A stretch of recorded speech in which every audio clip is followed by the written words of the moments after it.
Hey guys, welcome back to Beyond the Box Score, and I am your host Hayat. Today we're breaking down 5 college basketball matchups for March 6th.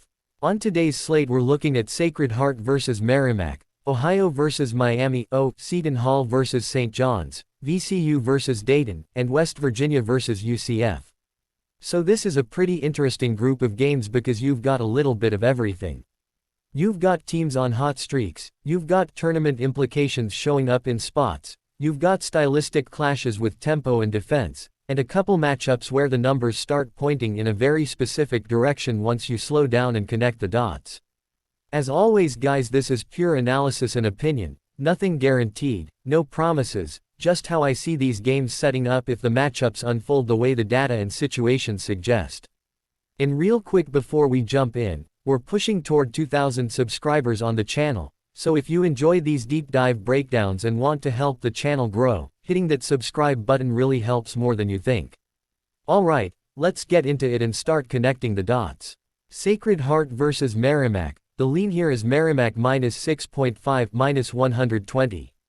Let me walk through why. Alright, this one tips off at 6 p.m., Sacred Heart taking on Merrimack. And the first thing that jumps out when I'm looking at this matchup is the spread sitting at Merrimack -6.5 with a price of -120. Now when I see that number, I immediately start thinking about the gap between these two teams, and when I start digging into the records it's pretty noticeable. Merrimack is 21-10 overall this season while Sacred Heart is 14-18 overall, and yes, Sacred Heart does have that 9-1 conference record. But Merrimack sitting at 17-3 in conference is still the stronger profile overall. One path I see here is simply that Merrimack has been the better team for most of the season and the underlying numbers kind of support that idea. If this matchup plays out like the tempo metrics suggest, it could get really interesting because Sacred Heart's adjusted tempo rank is 111, meaning they're willing to play a bit quicker, but Merrimack is all the way down at 348 out of 365 teams for adjusted tempo. That's extremely slow. So immediately I start imagining a game where Merrimack drags Sacred Heart into that slower half-court environment, and when that happens, execution matters more, and when I look at the KenPom numbers, Merrimack does look cleaner.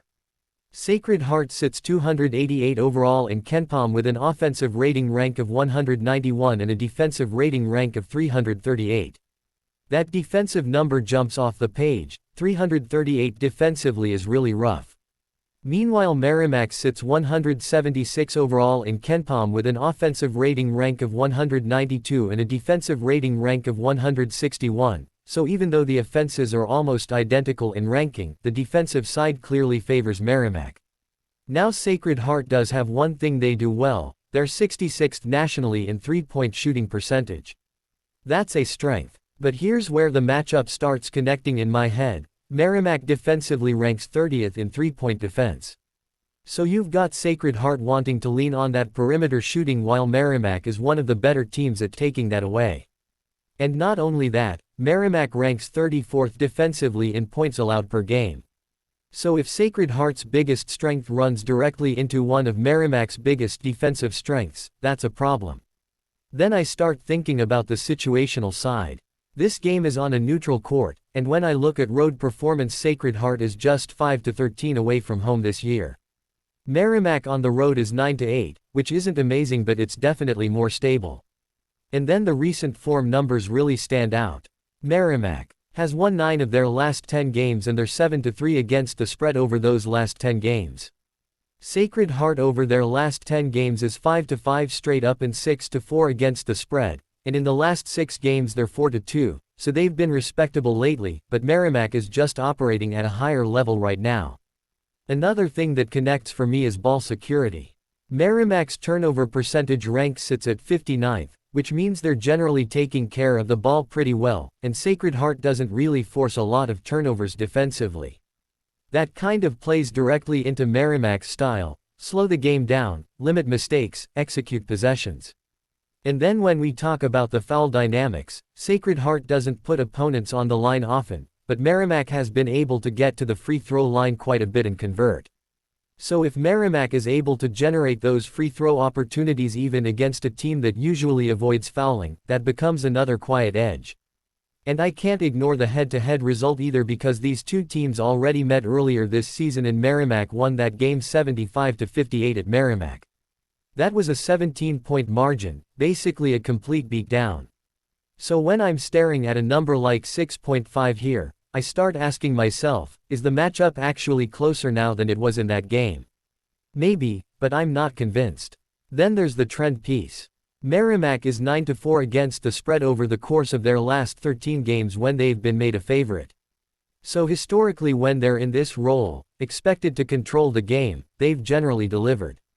So when I put all that together, the defensive gap, the tempo control at 348 for adjusted tempo, the 34th ranked defense in points allowed, the 30th ranked three-point defense matching up against Sacred Heart's 66th ranked three-point shooting, the 75-58 result earlier in the season. The recent run of 9 wins in their last 10 games and a 7-3 against the spread stretch, it just keeps pointing me back to the same side. Yeah, that's why the lean sticks at Merrimack -6.5 -120. Ohio versus Miami. Oh, the lean here is Miami. Oh, Redhawks to win and cover. Let me walk through why. So when I first see this matchup, Ohio against Miami, oh, the first number that jumps out to me isn't even the line, it's the record. Miami, oh, sitting at 30-0 on the year. Undefeated. That alone creates a really interesting psychological angle because now you've got Ohio coming in at 15-15 overall and 9-8 in conference play, and if you're Ohio, you know exactly what's on the line. You're trying to be the team that hands Miami, oh, their first loss of the season. Now Ohio is coming off a 94-82 loss to UMass in their last game, while Miami, oh, just escaped with a 74-72 win over Toledo. And what's interesting about that Toledo game is it gives Miami, oh, back-to-back 2-point wins. So when I see that, yeah, I start thinking a little bit about regression or maybe a team playing with fire. Because 2 straight games decided by 2 points. That's thin margins. And that's actually why the line being described as tight caught my attention. My first instinct when I saw the matchup was honestly a little curiosity toward Ohio. Just because Miami, oh, has been surviving these close games recently. But then I started looking at the matchup data and that's where things started to click. The first meeting between these two teams already gave us a blueprint. In that game Ohio shot 59% from 2-point range, which is actually pretty strong. But they only shot 23.8% from 3, and they went 13 for 20 from the free throw line. So right away I'm thinking, okay, if you're leaving points at the free throw line and you're not hitting your 3s, it's hard to keep pace. And the rebounding gap in that game was pretty clear too because Ohio was out-rebounded 38-29. But the real matchup issue shows up when I start digging into Ohio's defensive profile. Ohio ranks 340th nationally in three-point defense. That's one of the worst marks in the country.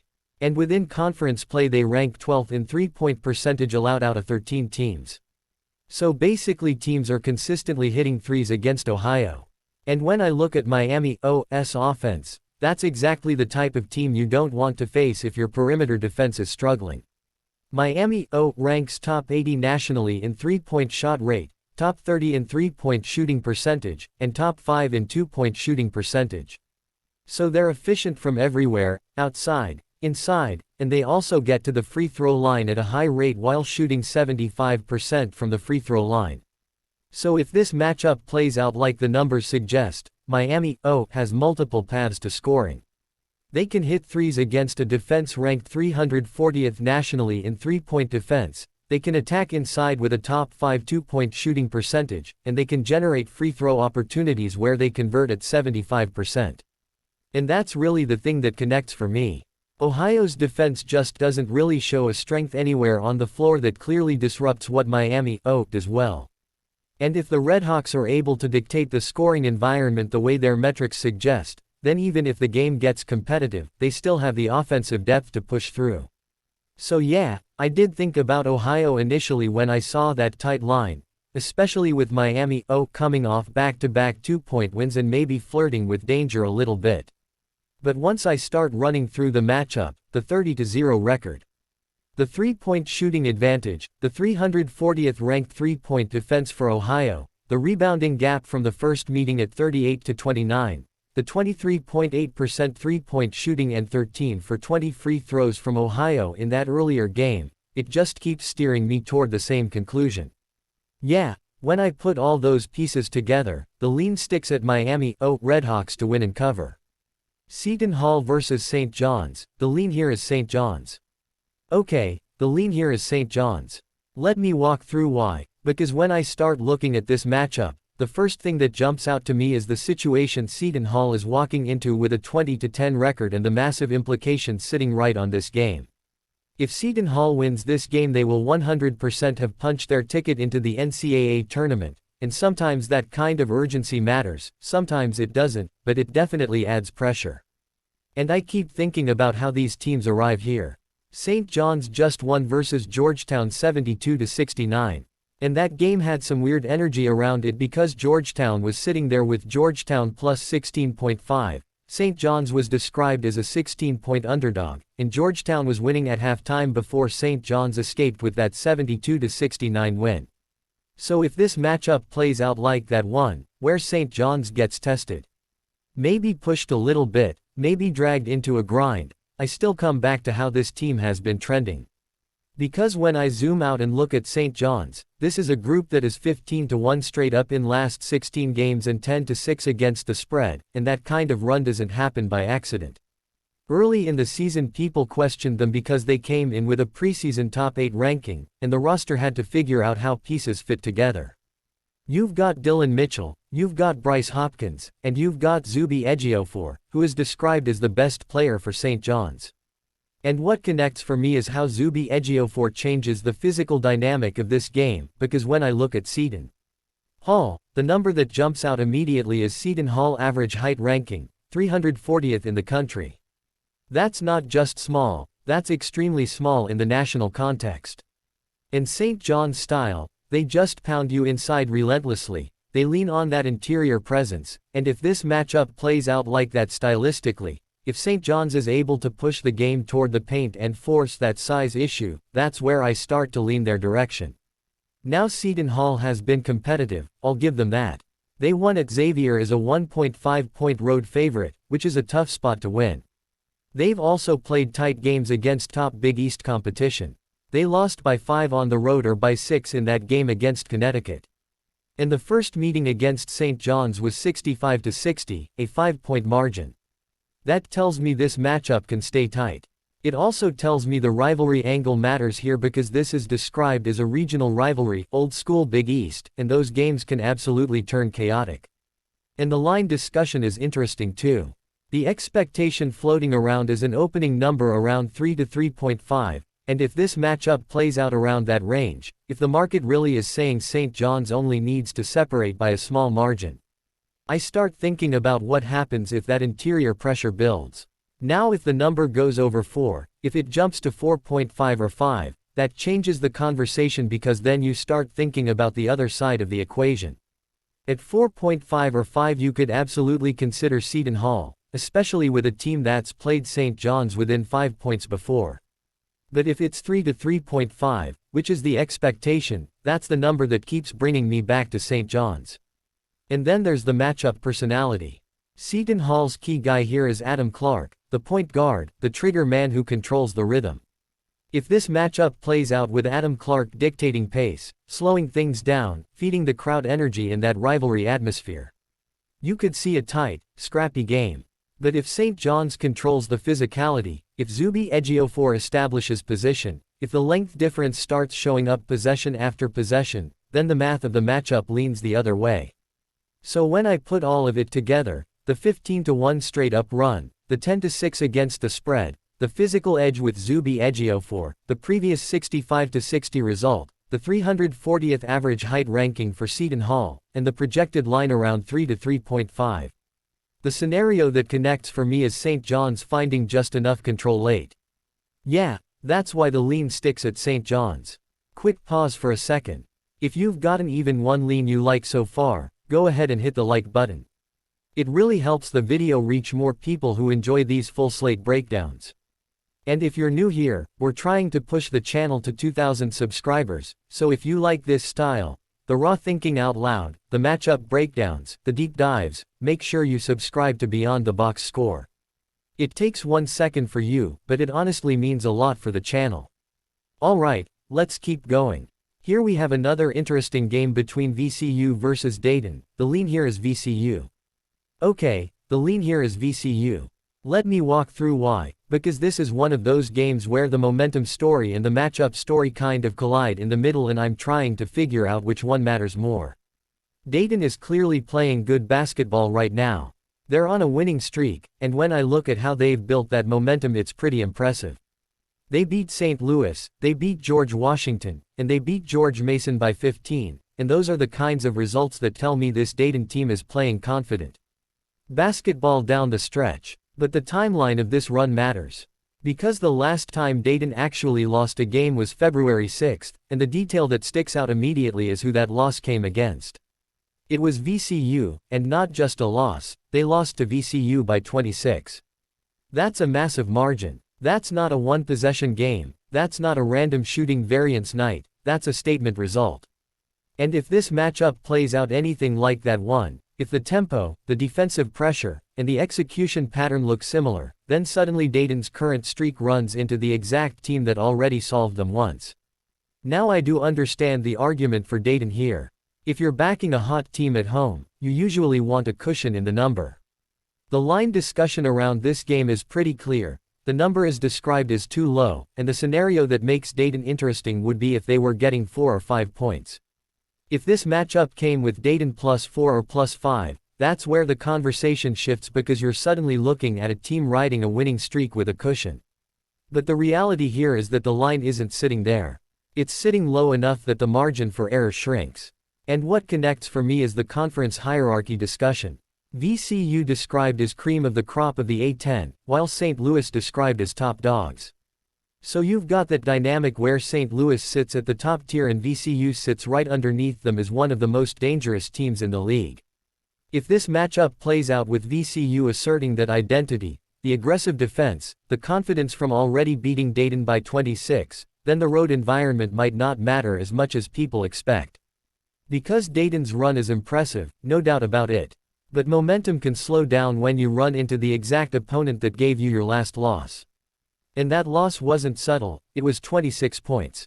So if the number stays where it is, if the line remains too low, and if Dayton doesn't get that +4 or +5 cushion that would shift the equation, the path that makes the most sense to me is VCU controlling the game just enough. Yeah, that's why the lean sticks at VCU. Next game we have West Virginia versus UCF. The lean here is the under in West Virginia versus UCF. Okay, the lean here is the under in West Virginia versus UCF. Let me walk through why, because this is one of those games where the tournament picture, the style of play, and the recent results all start pointing in the same direction once I slow down and look at it.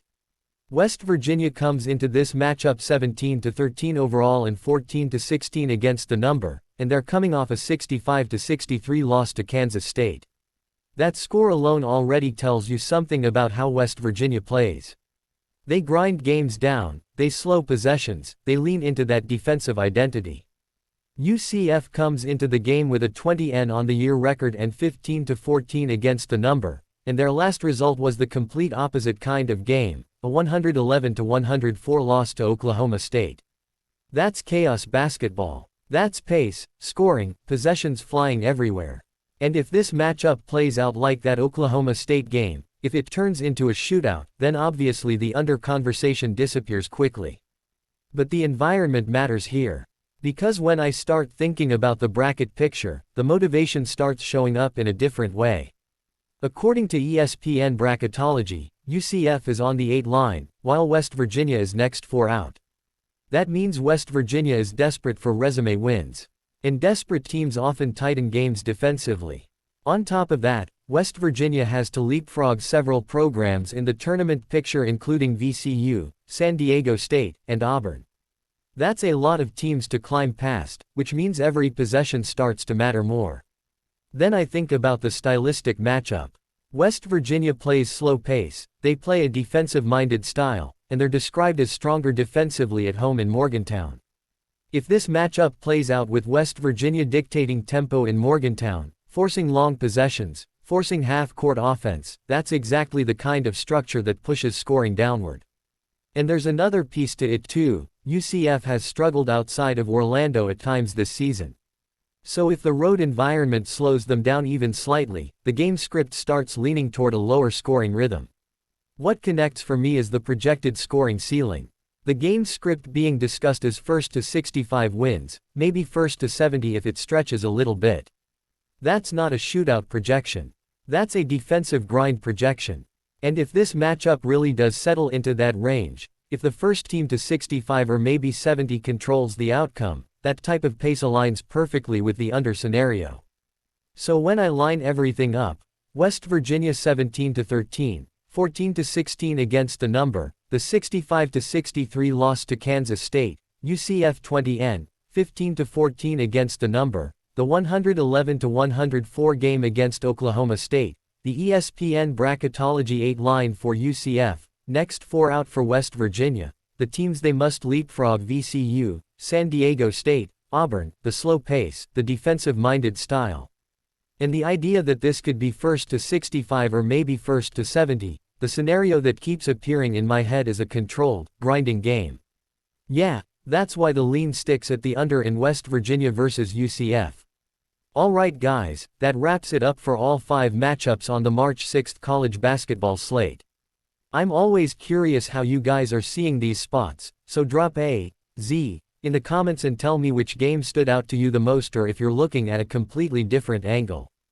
And if you enjoy these full slate breakdowns, help the channel reach the next goal. We're pushing toward 2,000 subscribers, so make sure you like the video and subscribe to Beyond the Box Score. More breakdowns like this coming soon, same raw format, same deep dives, same Beyond the Box Score analysis. I'll see you guys in the next one.